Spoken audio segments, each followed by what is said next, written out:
What's up, everybody? On today's show is DJ Lagway, ready to elevate the Gators to the playoff. Locked on SEC starts right now.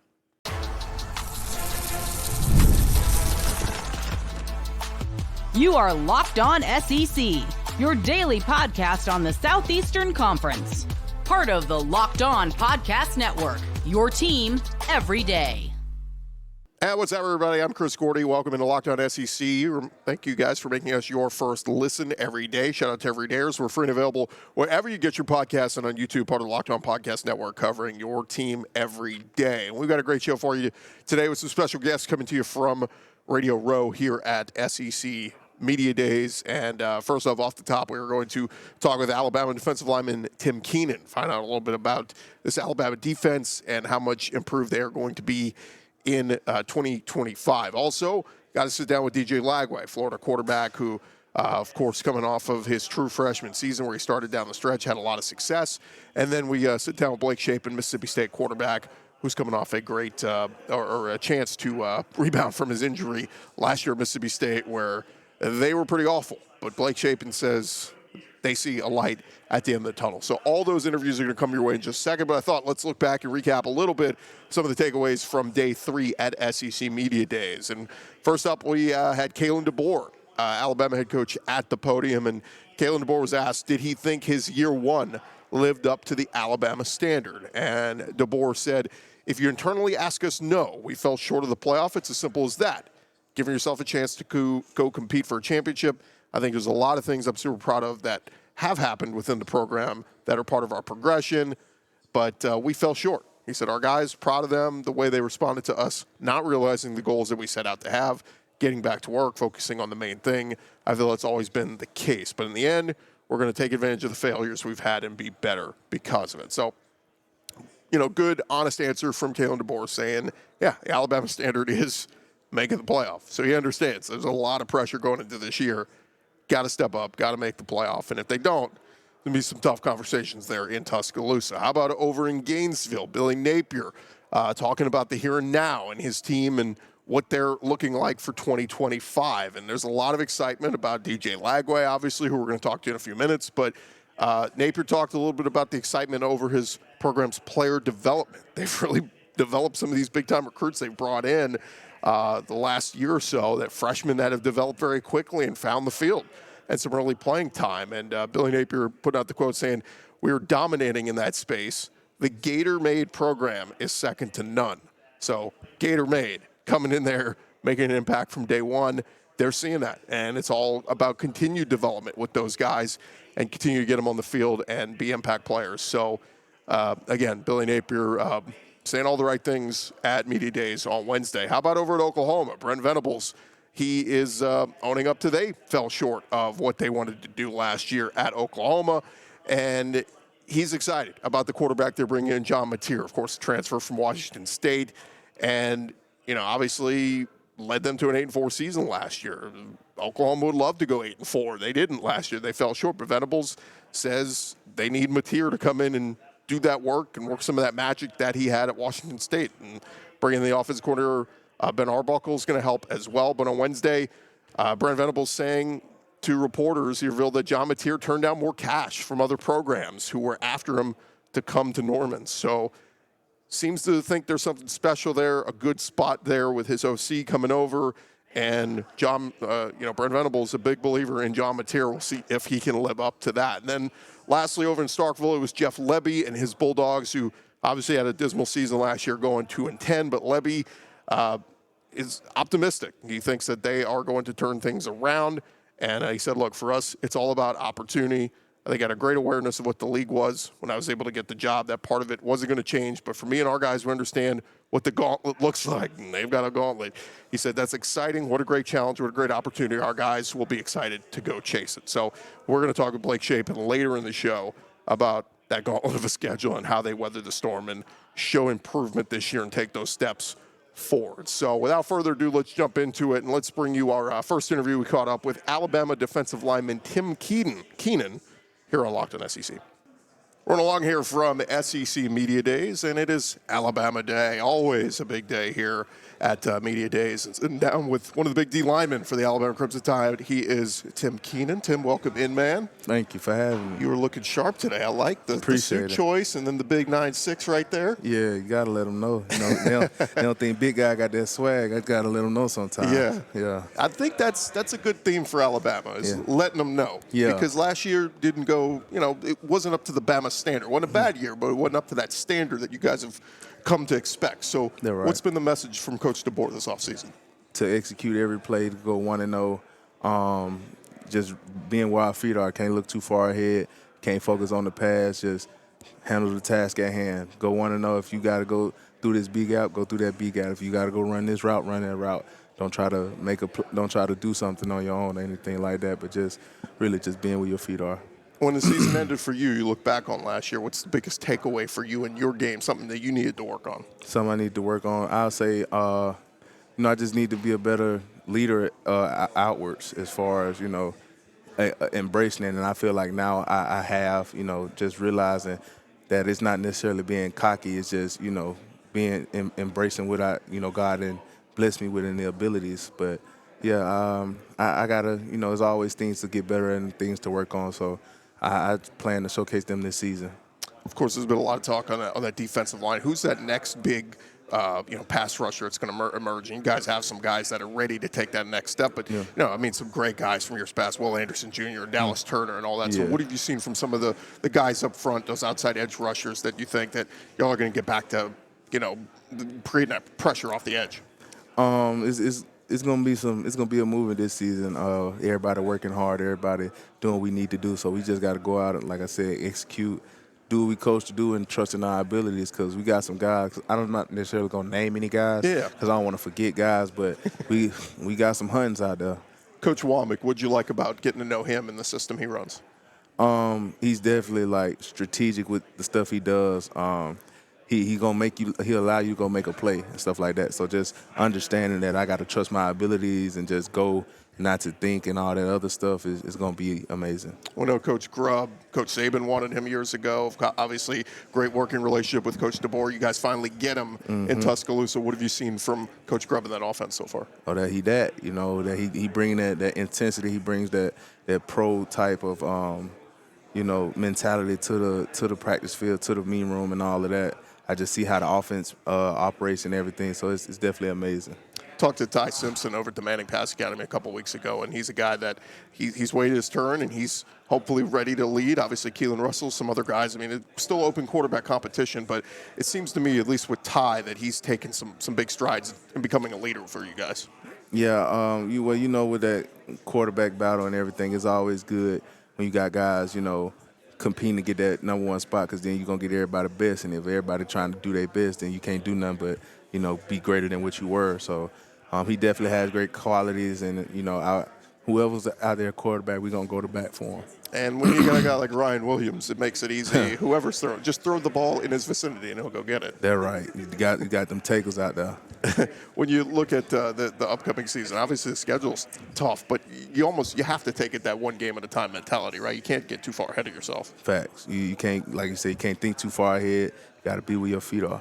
All right, a few more questions here for you. When Tim Keenan's not playing football, what are you doing? Probably somewhere grilling for somebody. Grilling? What do you grill?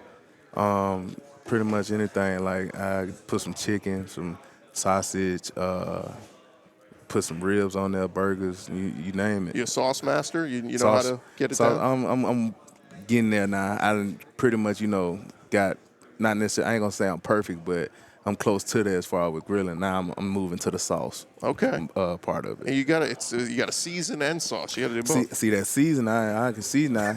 I'm so far with it, I don't even need no sauce. That's how I get. That's how good it tastes when you bite into it. Yeah, that's really good. All right, last thing, we've asked everybody this. Don't even think about it. Best favorite movie of all time? Ali. Ali, good one. That's a good motivation movie to watch too. Yeah, well, you said don't think. No, that's good. I think this is one of our top 5 answers we've got all week, so that's a good one. Cool. I like it. Yeah. Tim, best of luck, man, this season. Go kick butt out there, and we'll be rooting you on, all right? For sure. Appreciate you. All right, we'll take a quick break. We'll be back right after this. Hey, summer sports are in full swing, and whether you're all about baseball, under the lights, or golf, or high-stakes soccer action, FanDuel, they are the best way to make every game even more exciting. You're already following the action, so why not make it a little more thrilling? And with FanDuel, you can get in on the game while your friends are, off getting sunburned at the beach or whatever they're doing. We've been using FanDuel for a while. You can play all your favorite matchups. And, of course, the app is going to keep it fresh with new daily promotions and fun ways to bet. And speaking of that, if you're new to FanDuel, if you've never signed up before, new customers can bet $5 and get $150 in bonus bets if your first bet wins. All you got to do is open the FanDuel app today. Get signed up. If you've never used them before, FanDuel.com is the way to go. Get signed up. And, again, like we've been telling you, a lot of those Week 1 games are on there as well from the SEC if you want to get in on some of that action. FanDuel.com, and then open up the FanDuel app. Get started today. Rolling along here from SEC Media Days, and a pleasure to be sitting down now with the pride of Willis, Texas, right outside Houston, Texas. He is DJ Lagway, Florida quarterback. What's going on, man? Oh, man, nothing much. Just, having fun here at SEC Media Days. It looks like you're really enjoying this. It's it's great. Yeah, it's great. It's interesting, man. I like to kind of ask some of the guys coming off your true freshman season in the SEC. What's the biggest thing you learned about yourself, your game, whatever, last year? Yeah, I'd say the biggest thing I've learned is just not taking things for granted, just enjoying being out there with your guys, because once the season's over with, the whole roster flips, you got a whole new team, you got to build those relationships. So just really enjoying everything about the team aspect, and just having fun. You come into your true sophomore year as QB1. How much has the offense expanded for you now that everyone knows you're the guy? Because I got to think last year might have been a little limited playbook as the backup, but now that you're the man, it feels like they can maybe open this thing up, right? No, it's been great, just having year 2 in the same offense, knowing where all my players are at this year, and now learning the defense, knowing the coverages, knowing where they're at, and just also just putting it all together. So it's going to be fun. Was that the case, though? Was it a little bit more simplistic for you coming in, or did they throw you in the deep end last year? No, they threw me in the deep end and with no life jacket. So it was great, though. I had to learn how to swim, and having Graham around, it was great to have. Graham Mertz, he's actually on the Texans right now, so he's doing great. I talked to him the other day. But just having him around and having his leadership and his professionalism around me was great. Really helped, I'm sure, like an extra coach there. Sure. Was Coach Napier, I've heard this about his playbook, that it's very complicated. Is it? Yeah. Is it? Yeah, it is. It's definitely NFL pro-style offense, and it's been great, though, helping me learn this type of offense. So once I get to the NFL, God willing, that I'll be able to transition pretty quickly. A lot of new weapons around you. You're bringing J. Michael Sturdivant from UCLA. Of course, Dallas Wilson captured all the headlines of the spring game. You get Trey Wilson back. You got Aiden Mizell. I mean, this wide receiver room, you got weapons. You got no excuses. For sure. Talk a little bit about it. Yeah, we got a lot of guys, man. And, what I love about them, they're athletic. They're going to make plays, but their work ethic is matched none to nothing. They work extremely hard. They give it their all every day. They get jugs after practice, and that work ethic and that consistency is going to pay off. Talk about you. There was some rumors out there, shoulder, maybe something there, but everything I've heard, you've been throwing the last couple weeks, everything's all good, right? I'm feeling great, man. I'm just ready to go out there and compete with the guys, man. That's all I'm excited for, is just go out there and have fun and compete. Some good running backs as well. Of course, Jaden Baugh was so good for you guys last year. You got Jacoby Jackson, Trayon Webb. Got to have a good run game to balance it out. For sure. Those guys are pretty solid. Most definitely, really solid. It's great to have those guys, having Jaden Baugh, and Jacoby Jackson, go off of each other, and the way they've been getting better at protection, learning different things. It's been great having that cohesiveness. I got to think it helps to have the best center in college football, right? Definitely.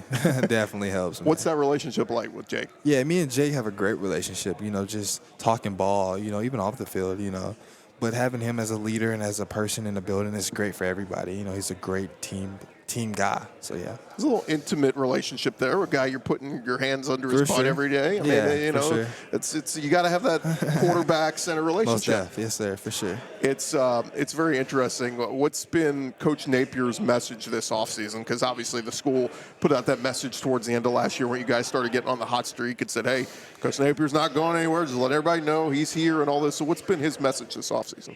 Just kind of continue to stack days. You know, being a president, being in the moment. What he says a lot is one-day contract. So being able to stay in the moment, stay consistent, and give every day your all. And don't look into the past and don't look into the future, and just staying in the moment. Yeah, it's. I got to imagine it's. I mean, you really have to take this thing game by game, sure. or week by week, day by day, because it'll overwhelm you if not. How about defensively? There's so many guys back from last year, either returning starters or guys that are ready to step into that next role. But what have you seen from the defense? Yeah, man. You know, I think we got a really good group of guys on that defensive side. You know, starting with the D-line, you got Tyreek Sapp, you got Caleb Banks, two guys that were huge impacts for us last year. And, you know, we got some young guys like Makai Burrow, you know, that can learn from those guys, you know. And our linebacker group is so young, but also so good. Like, we got Miles Graham, Aaron Childs, we got Pup Howard. You know, we got a lot of good. We got Jaden Robinson. We got a lot of good guys that are learning and are getting better. So I'm excited for these guys, man, to continue to get better and work. So, yeah. Yeah, it's. I mean, and down the stretch last year, you guys played that suffocating defense against LSU, against Ole Miss, against Florida State, and it really, you know, it was less work you had to do on offense because they're flying around out there. Most definitely, and that's what you like for the offensive side. You know, we always joke with each other. You know, like and be like, all we need is one stop, and they be like, all we need is one touchdown. So that's kind of like how we talk to each other and stuff like that. So yeah, it's good. I saw down there earlier you were signing autographs for everybody, taking pictures with everybody that hung around. I mean, that's. You're enjoying living in the limelight a little bit now, but also doing the things to kind of give back as well, right? Yeah, for sure. You know, it's always about one interaction, you know. Like, people will never remember what you say. It's just how you make them feel, you know. And I always want to make people feel important because everybody is, you know, nobody's bigger than anybody. You know, everybody's equal. And that's my biggest thing. You make us feel important joining us here. Man, what was there an encounter with an athlete when you were growing up that kind of did that for you? Yeah, I'd say definitely with RG3. You know, kind of growing up and meeting him. You know, it was always huge. You know, he's like a mentor to me now. You know, and having him in my corner is huge. That's very cool. So he'll reach out and kind of talk and you'll share kind of advice and that's most definitely. Yes, sir. It's been great. That's awesome. That's a great resource to have.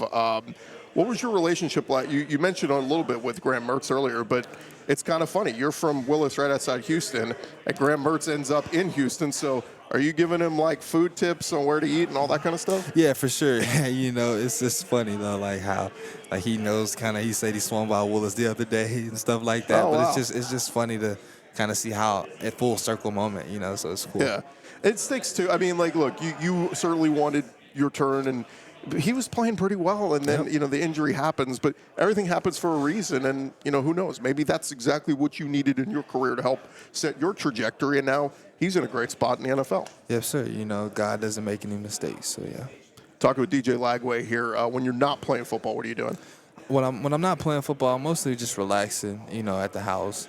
Probably playing a video game a little bit, or just chilling with my girlfriend. Okay. That's about it. I'm not too much. I'm not a lot partier, crazy guy. Nah, I just chill. I'm relaxed. What video game are you playing? I'm playing EA right now. EA. Yeah. Okay. College football. What did they rate you? My rate, I think it's a 90, maybe. Yeah, 90. That's pretty good. Yeah, it's solid. For your small sample size, that's strong. Yeah, facts. Yeah, I kind of figured. Yeah, that was kind of my guess, 90. Okay. Yeah, so it's funny when I ask guys that the majority of them always go, "Oh, I'm too low." But that's I'm realistic here. You know, so it's good. It's a room to grow. Yeah, so I'm good. I first met you. I guess it was over a year ago at the Texas Bowl. Where they honored you, where you were, Mr. Football? Yes, sir, something like that, yeah. The best player in the state of Texas, whatever it was. But your dad was always around you. Yeah. What's that relationship been like with Dad, and how's he been kind of that emotional support system for you? For sure, it's great. You know, definitely during the time of me not starting, he helped me a lot, you know, just telling me just to be patient, you know, and just helping me stay the course. And because he's been through a lot of stuff like that, you know, him being a college athlete, playing at Baylor and stuff, so he understands it all, so yeah. I'm sure all along the path of you trying to choose a school and all this, that's a great sounding board to talk about that. What ultimately landed, what made you want to choose Florida? What made it the special place? I'd say just Coach Napier. Coach Napier and the fan base is tremendous. The way Coach Napier develops quarterbacks is huge, and the way they do things, and the fan base, the way they showed love to me right away. So, yeah. When you ran out for the first time in that loud stadium, the swamp is rocking. I mean, did you even have to take a step back and go, whoa, this is real? Oh, man, it was crazy. It was a surreal moment. Stepping in the swamp, man, it was something you could never dream of, and being able to do that is a blessing. Have you learned Tom Petty yet? Oh, yeah, I can sing it. Yeah, for sure. Yeah, you definitely, that song right there gives you the goosebumps when you put it on. Game day, you're walking out, going through warm-ups. What's on the playlist? I listen to a lot of rock wave, Okay. That's what I listen to mostly, kind of give me in that mind, kind of give me in that vibe, and stuff like that. Gotcha. So no like hard rock. Nah, I'm a mellow type guy. Okay. I don't like to get too high. I just kind of stay even keel. Because if you get the adrenaline pumping too early, you die out quick. So, yeah. I love that. Do you have a favorite moment from last year? Yeah, my favorite moment from last year, I'd say after the Ole Miss game, that's like the whole element and the whole vibe of the whole stadium and the players interacting with the stadium. It was just a lot. It was an amazing moment. Y'all ruined their season. Knocked them out of the playoff. Yeah. What do you have? What was the toughest stadium you played in last year? Toughest stadium I played in was definitely in Knoxville, Tennessee. That was a crazy environment, and I'm excited to play those guys again. That's what makes the SEC great, though, is these fun, rocking atmospheres that you get to go in. It's a challenge, but it's what makes it fun. For sure. All right, last thing for you, talking to DJ Lagway. We've been asking everybody this all week, so don't spend too much time thinking about it, but whatever comes off the top of your head. Favorite movie of all time? Favorite movie of all time, I would say The Longest Yard. Okay. Yeah, that's probably my favorite. The Adam Sandler one? Yeah. That's pretty good. So our morning show host in Houston, Sean Salisbury, coached Adam Sandler on how to throw a football. Yeah. Sean played at USC, played in the NFL, and all that. Yeah. So Houstonian guy, but and he's crazy. In the movie too. Yeah, that's crazy. And then he got a role in Benchwarmers too. Did you see that one? No, I didn't. No. Okay, you got to watch Benchwarmers. No, I have watched Benchwarmers. I'm sorry, I didn't know he was in it. Though. Yeah, he's in that one. So it's crazy. We'll check that out. But all right, Longest Yard's a good answer. I asked you that because I asked. Who was it? Anthony Richardson a couple years ago. Okay. I said, "What's your favorite movie of all time?" He said, "Venom." Venom? I was like, Anthony, of all time?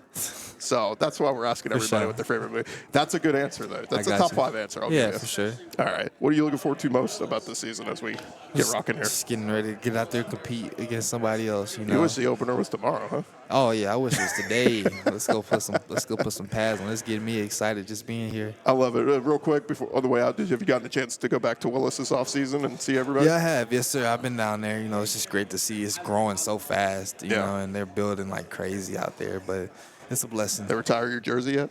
Oh man, not yet. I ain't do too much yet, but hopefully, He is DJ Lagway. DJ, thanks so much for the time. I appreciate you. Thank you. All right, we'll take a quick break. We'll be back right after this.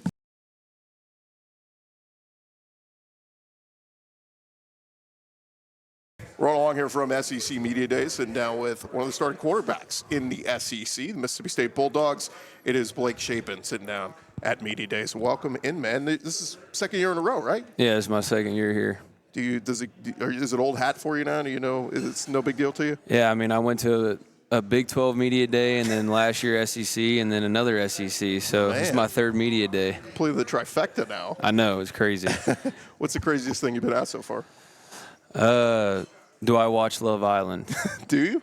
No, I don't. Good. I don't either. My wife does. Yeah, my girlfriend does. I don't. It's one thing to watch a reality show, but one that's on, I think it was 6 nights a week. Oh, yeah. That's too much. It's a lot. I think there's 30 episodes in the new season. It's crazy. Yeah, and once we get into football season, I ain't watching any of that. No. There's football on just every football, night. yeah. What's your schedule like during a normal game week? Obviously, you got class, you got team meetings, you got practice. I mean, do you get any downtime at all? Not a lot of downtime. Sunday, you watch the previous game, break down the film, and then kind of get the game plan a little bit for Monday to come in. And then Tuesday, Wednesday are your work days, and then Thursday's walkthrough, and then Friday walkthrough again, Fast Friday, kind of like you go and run 30 plays on air or whatever, and then Saturday you play the game. So, I mean, up until that point, you're preparing. Even in the time that you're not with the team, I'm doing my own things. You said Sunday is reviewing film. How much of it is cold tub?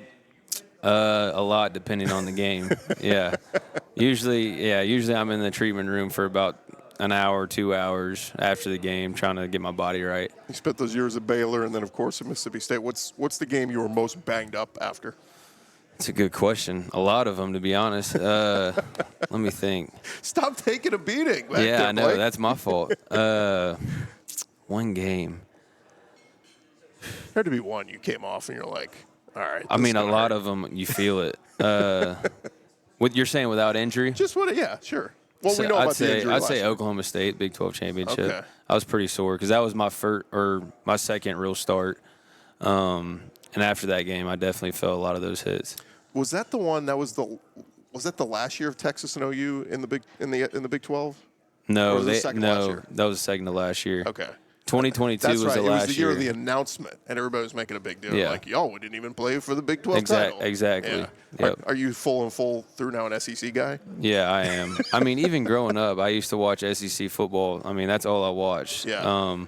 So it's not like whenever I came out. So whenever I came out of high school, I was a two-way guy. So I was playing baseball and football. So I was really just trying to find the best fit for both. And that's why I ended up going to the Big 12, trying to play both. But now that I'm in the SEC, like, this is where I wanted to be in the first place. From Shreveport area, Shreveport, right? Louisiana. How'd you get out of LSU? Let you get out of the state? So actually, I got offered in baseball going into my freshman year. Got offered by LSU, and so everybody thought I was going to go to LSU. Well, football never ended up coming. Like, I ended up talking to them, never got the offer, so that's why I never ended up going there. And you end up at Baylor, and you're a stud athlete. They're Well, like, oh, Dave Aranda was at LSU as a DC, and then goes to Baylor. And then I get the call not too long after. So, and he's like, we were kind of missing out there. Maybe we missed on that evaluation there. It would have worked out in baseball. I mean, they look For sure. They look pretty good there, but No doubt. It's almost like if you could split yourself in two. If you could have Blake Shapen, the baseball player, Blake Shapen, the football player, and go chase both those No dreams. doubt. But it's hard to do both. Oh, right? it's so hard. I mean, that was the biggest thing. Like, going into college, I was like, this is doable. Like, I'm going to be able to do this. And that's why I was so intentional on finding the school that worked for me the best. But as I got into it, I played a full season of football. Obviously, I didn't start my true freshman year at Baylor, but got to sit and learn, go through a full year, and then I went to baseball, did it for about a month, and I'm like, how am I going to be able to become the best version of myself in one of these sports if I'm splitting half of the reps? Yeah. So I was like, I need to choose one. Yeah. And I chose football because it was just the energy of the game and the fans and just everything about it. It's just who I was. And then you're sitting in that cold tub on Sunday going, maybe baseball should have been the path. Yeah, there's days where it's like, man, like, I wish I could pick it back up, but God has a path for me, and it's definitely football. We'll talk about having a path. Last year did not go your way. You get hurt early in the season, and you had the decision to make this offseason. I know we talked about it before, but sticking with Mississippi State, sticking with Coach Napier, this day and age with the portal, I mean, I can't even keep up with where everybody's moving every year, but to stick it out with shows your passion and dedication to Coach Napier wanting to come back. Yeah, for sure. I think it starts with how loyal Coach Napior's been to me, how good he's been to me, really how good of a coach he is, how much he's taught me. And, I knew there wasn't any other decision that I wanted to make than coming back to Mississippi State and playing for him my last year. There was no question in my mind I was going to be back at Mississippi State. Quick thought, if I could. I thought Michael did as good a job as he could. True freshman thrown out there, had some really nice games. He goes over to LSU now, backing up Garrett Nussmeier. But what'd you see out of him, kind of the growing pains of a true freshman being thrown into the SEC? Yeah, Mike, I mean, he got put in a really tough situation. I mean, his first start was Texas, and I mean, you talk about Georgia at Georgia, Tennessee at Tennessee, and I have nothing but good things to say about Mike. I mean, he's a talented player. He's got a strong arm. He can make plays with his feet. I mean, he has every trait that you would want in a quarterback. And obviously, when you're young like that, you're a true freshman, you're going to deal with some ups and downs. Like, there's going to be a lot of learning moments that you got to learn from, because that's everybody. When you first get into college, you got to learn from, the 3rd and 5 that we missed on earlier in the game. That's going to probably end up being a critical play to help us win in long term in the game. And you kind of have to go through those things to really understand it. And I went through it. He went through it last year, and anybody that comes in college is going to go through it. But he's a very talented player, and he has a really bright future ahead of him. Talk a little bit about the weapons you guys have. We talked to Brennan Thompson earlier, and he's a guy, again, dedication to Coach Levy, was with him at OU and coming in now. A lot of new weapons you guys have at wide receiver. What'd you see out of that group? Yeah, I mean, starting with Brennan, obviously, I mean, he's explosive, very fast, twitchy. He said he's your deep threat. Oh, yeah, he's the deep threat for sure. I mean, he can make plays down the field. He can run by people, very fast. Then you got Anthony Evans in the slot, physical, very fast, deep threat also, but can make people miss in space and very shifty. Then you got Jordan Mosley, who was here last year. And, I mean, he was open all the time last year. I mean, he's a great player. He's one of my go-to guys whenever I was playing. And then you add Aiden Williams from Ole Miss, heck of a player, fast, instinctual, like all the things that you would want. We've added so many good guys, and we've also retained a few of them. I mean, Frisco McGee back in JMO up, and then you got Ricky Johnson in the slot. Like, we got guys that you can plug in and play. If somebody goes down, you can put somebody in, and we're going to be just fine. It's got to be this offseason so much better and easier for you. Last offseason, I'm sure, having to learn a new playbook and all that, getting to keep the same playbook has to – I mean, you got to be light years ahead of where you were a year ago, No right? doubt, yeah. I mean, my head was spinning when I first got to Mississippi State. I mean, I was trying to learn that offense so quick, and you're just always trying to like learn. You never have time to sit back and really like help a lot of the people around you. Did you ever mess up with any of the terminology in the huddle? Or? No, not really. Okay. No, I haven't had really an issue with it. Pro's pro. But, yeah, for sure. But being in year 2 definitely helps. The experience of it all, it's been good. Yeah, I feel like that would be me. I'd be like, damn it, I call for I formation or a shotgun. It's also got to be good to have Devon Booth back, who was, I think, one of the most underrated running backs in the SEC, and he's back there in the backfield for you again. Yeah, for sure. I mean, and we didn't know if we were going to get him back or not, but I remember whenever he texted me, he was like, I'm coming back, I was super excited just because of how talented he is. It's good to have an older guy back there, too, with you. And then you also add a guy like Fluff, who's a stud also. And you got Johnny Daniels. You got Xavier Gatens. Like, we got so many guys that, like, that's another position. Like, if somebody goes down, okay, we got another one to put in. So there's a lot of depth. 2 years ago, we saw Vanderbilt finish dead last, winless in the conference. And then last year, they took a major leap forward. And, I mean, they were in just about every game they played. How does Mississippi State do that this year? How do y'all take that step forward and be competitive? Because y'all were competitive. Even in a lot of the losses, y'all were still competitive. But how do y'all take that step forward this year? I think for us, it starts with just 1-0. Like, that's the biggest thing. Taking it 1 week at a time. I feel like that's the only thing you can do. I mean, especially in this conference. I mean, it's so easy to look ahead to Tennessee or look ahead to a Georgia or look ahead to Ole Miss or whoever it is. But in reality, like, you're not giving yourself the best shot to win if you're focused on all those teams ahead of you. And for us, it's like we're going to face adversity. That's another thing. Like, there's going to be times where we lose a game, and we got to be able to bounce back. And so I'm excited for that. I feel like we have the team to do it. I feel like we have the experience to do it too. It's crazy too. Y'all played at Arizona State non-conference, and nobody really thought much of it at the time. It ends up being a playoff team. So it's like and we didn't even think of it like that. You know, it was just another game.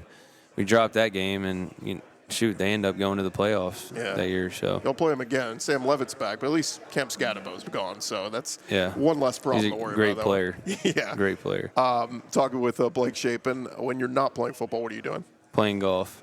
How's the golf game? It's all right. I mean, it could be a lot better for sure. Biggest strength? Short game, long game? Long game for sure. My short game is terrible. Okay. Putting and chipping is really bad. That's where we need to make up some for sure. Work. No doubt. Last one, we ask everybody this all weekend. Don't even think about it. Just say first thing comes to your mind. Best movie of all time, in your opinion? The Dark Knight Rises. Nice. I like that one. Yeah. Christopher Nolan movies. Yeah. We've had a few people have said Interstellar this week too. I've never even heard of that. It's on Netflix. You can watch it. Have you seen Inception? Yeah. That's one. Yeah, okay. It's one of my favorites. I still don't understand it. Yeah. But Dark Knight, that's the second one, right? I think it's the second one. I don't know, but that's my favorite one. Bane with the Joker. blows up the football field. No, that's the third. Oh, that's the third one. Yeah. Yeah. This one's with the Joker. Yeah. That's my favorite Heath one. Ledger passed away from it. Yeah. Pretty cool. You're not a Joker on the football field, are you? No, I'm not. Okay. I'm not. Might be a little dangerous out there. Blake, best of luck, man. We're rooting for you, and go kill it out there, right? Sir, appreciate it. All right, that's going to do it for this edition of Locked On SEC. Thank you guys so much for making us your first listen every day. Shout out to our guests. Thanks for Tim Keenan, DJ Lagway, and Blake Shapen for stopping by. We'll be back tomorrow to wrap it all up with day 4 of SEC Media Days coming to you from Atlanta. I'm Chris Gordy. This has been Locked On SEC. Have a great day, everybody.